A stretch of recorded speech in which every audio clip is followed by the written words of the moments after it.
countries today are not only always the highest ranks of the United Nations Human Development Reports, but in the World Economic Forum's Global Competitiveness Reports. Now you need to know this. See, the Real Wealth of Nations is really a toolkit for you to really use this information to change the thinking about economics, and now is the moment, my friends. If we don't use this window of opportunity, we're just going to get them to tinker with the old system, which is what they're doing to such a large extent.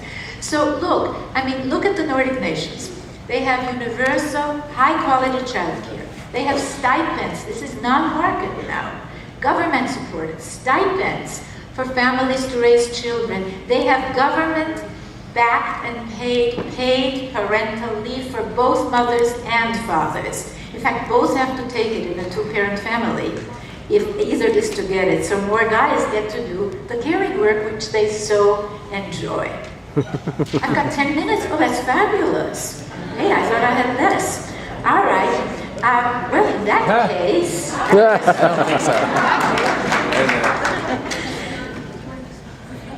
well, I tell you, I forgot about the Q&A. Well, I have to finish this because you have to understand that what happened in the Nordic nations did not happen in a vacuum. The fact that they have lower crime rates and less prison costs, that they have low health care costs and the highest lifespans in the world, the fact that their kids score well on educational tests. It happened because these nations moved to the partnership side.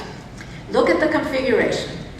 They have, instead of this top-down rule, economic, in both the family and the state, they have much more economic and political democracy, not these huge gaps between haves and have-nots. Yes, they have a much more equal partnership between women and men. Women are 40% of the national legislatures.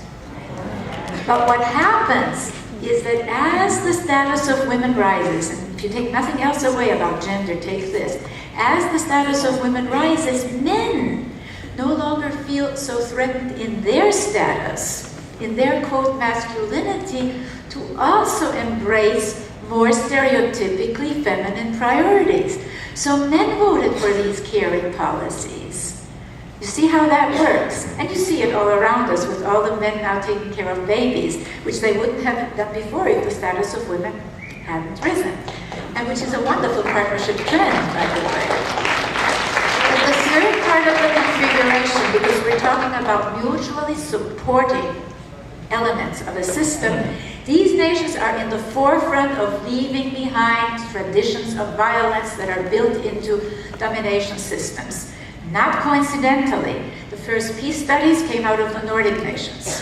The first laws prohibiting, saying it's against the law to use physical discipline against children, very important partnership trend, came out of the Nordic nations. The third part of the configuration that you see again in this, the violence part, is they have a very strong men's movement to try to disentangle masculinity from its dominator association, real men, right? Their conquest, violence.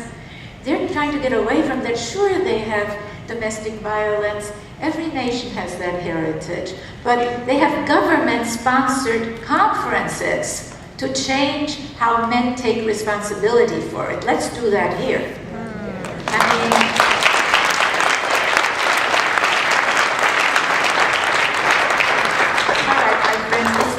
I can't share everything with you, and I do want to talk with you. So let me just say this. I've given you, as I told you, a gestalt, an understanding of what are the foundations.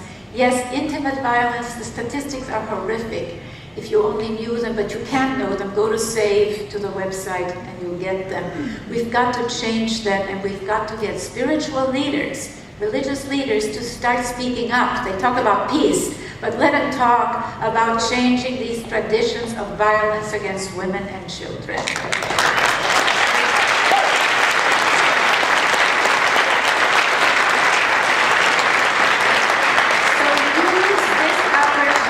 So use this opportunity to help us move to a caring economics. There are on my website, people have spontaneously formed book study and action groups using the real wealth of nations. Start a bunch of them in your communities, and then lobby for these 2 bills that I told you about.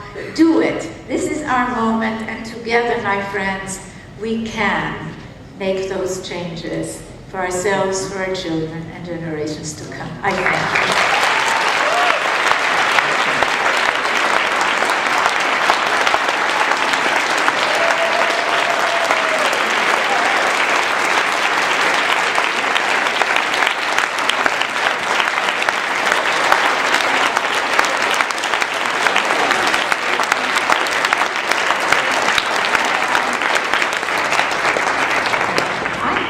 Stay a few more minutes for